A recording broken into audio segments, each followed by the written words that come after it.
Bachelor Sean Lowe had to face the music last night, or more specifically, every woman that ended up roseless this season. Tierra, house enemy number one, also faced the firing squad. But what didn't you get to see on TV?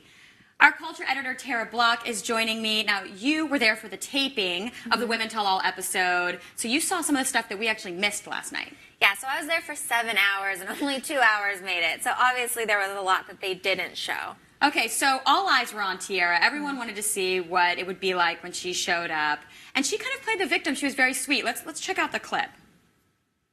And if I did say anything bad about anybody here, please tell me and bring to my attention and give me an example, because honestly, I didn't say one bad thing about any of these girls.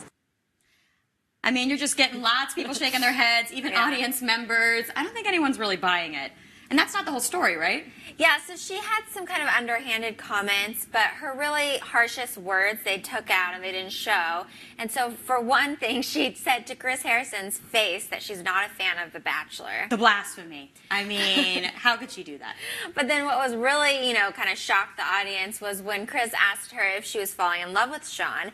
And she said, oh, could I see a future with him? Probably not. I mean, this is just ridiculous, considering how she scratched and clawed and schemed to get time with Sean during the show, and she was calling him her husband half the time. I mean, I'm sure the audience just, gasped. Yeah, everyone was kind of like, what's going on? Is this real?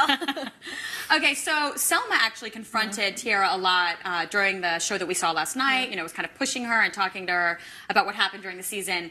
But actually, Selma ended up in the hot seat, but we didn't get to see that. Yeah, Chris grilled her a little bit about how she, said she wasn't going to kiss Sean, and she clarified that it was really just her mom being a little bit, protective and saying she'd seen the show and she just didn't want her kissing, kissing Sean all the time. Right. Well, that's interesting because in the show it seems like more of a cultural barrier. It seems like a more of intense thing. Yeah, I think it wasn't as big of a deal. And then Chris, of course, brought up the ironic rumor that she's dating the kissing bandit from Emily's season, Ari. Okay, that is really rich.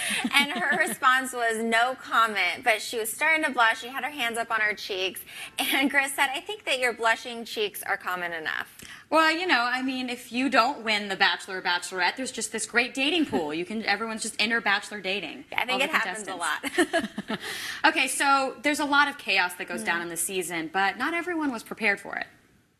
Did you anticipate all the drama that would unfold? No, I thought that all of the girls would, be cordial and get along, and I didn't So you've never seen the show?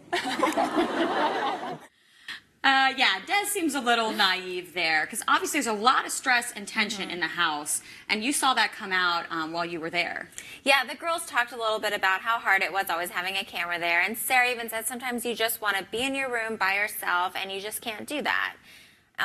And besides, Des, Sarah was sort of a sweetheart of the season, and we saw her get upset and cry. I think a lot of people really felt for her last night when she was watching herself go through that, but there was even more that she revealed during the taping. Yeah, she talked a little bit about how she doesn't want to just be that inspirational girl, that she's really looking for love, and she's like, I don't need the whole world to love me. I just need that one guy who really thinks I'm great and will stick around. Okay, well, we're all rooting for Sarah. So thank you so much for sharing some of the tidbits that we missed from last night's Women Tell All. Now, we have a live viewing party for the finale, which is coming up on Monday, March 11th. 3 hours. Tara and Laura Myers and I, we will all be watching, so you have to join us. And there's more on popsugar.com, of course. Yeah, so there's even more interviews with the cast and, of course, some more behind-the-scenes tidbits of the Women Tell All. All right, so stick with us as we count down to the final rose.